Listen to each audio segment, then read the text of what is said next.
2025 সালের ফেব্রুয়ারি মাসে প্রকাশিত হতে যাচ্ছে মাইক্রোসফটের সহ-প্রতিষ্ঠাতা বিল গেটসের স্মৃতিকথা সোর্স কোড মাই বিগিনিংস। এই বইটিতে প্রকাশ পেয়েছে সিয়াটলে তার শৈশব থেকে শুরু করে হার্ভার্ড ইউনিভার্সিটিতে পড়াকালীন সময় নানান অজানা ঘটনা। যেমন 1975 সালে হার্ভার্ডে ভর্তি হবার পর নিয়ম ভাঙার কারণে একবার প্রায় বহিষ্কৃত হতে চলেছিলেন বিল গেটস। সে সময় বিল গেটস একজন দুষ্টু প্রকৃতির এবং খুবই বিতর্কিত একজন ছাত্র ছিলেন। তাকে কর্তৃপক্ষ অবাধ্য এবং দুর্বিনীত হিসেবেও আখ্যায়িত করেছিল। হার্ভার্ডে পড়াশোনা করার সময় বিল গেটস তার বন্ধুর সঙ্গে প্রথম মাইক্রোসফট সফটওয়্যার তৈরি করেছিলেন। এ সময় তিনি প্রচুর সময় কাটাতেন আইকেন কম্পিউটেশন ল্যাবরেটরিতে। সে বছর ফেব্রুয়ারি মাসে তিনি প্রায় 711 ঘন্টা কাটিয়েছিলেন, যেটি কর্তৃপক্ষের কাছে খুবই অদ্ভুত লাগে। এই স্মৃতিকথায় বিল গেটস উল্লেখ করেন, একজন সহযোগী পরিচালক তার ল্যাব ব্যবহারের উদ্দেশ্য নিয়ে প্রশ্ন তুলেছিলেন।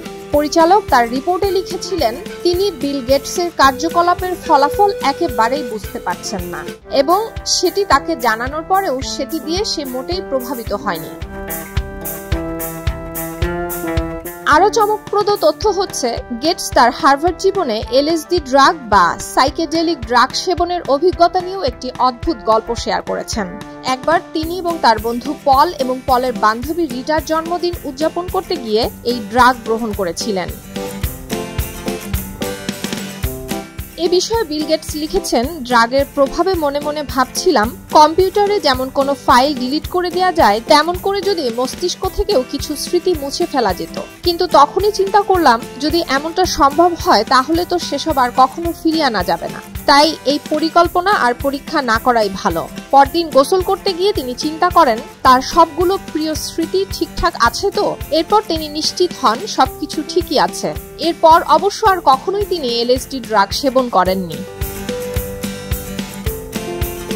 বিল গেটস আরো জানান, আজকের দিনে যদি তিনি শিশু হতেন তাহলে তাকে হয়তো অটিজম স্পেকট্রাম ডিসঅর্ডার হিসেবেই চিহ্নিত করা হতো। তিনি বলেন, আমার একটি অভ্যাস ছিল দুলতে থাকা, যা অনেকের কাছে খুবই বিরক্তিকর, কিন্তু সেই গভীর মনোযোগ গণিত এবং বিজ্ঞান নিয়ে কাজ করার জন্য প্রয়োজন। পরবর্তীতে এই অভ্যাসটি আমার শক্তিতে রূপান্তরিত হয়েছে।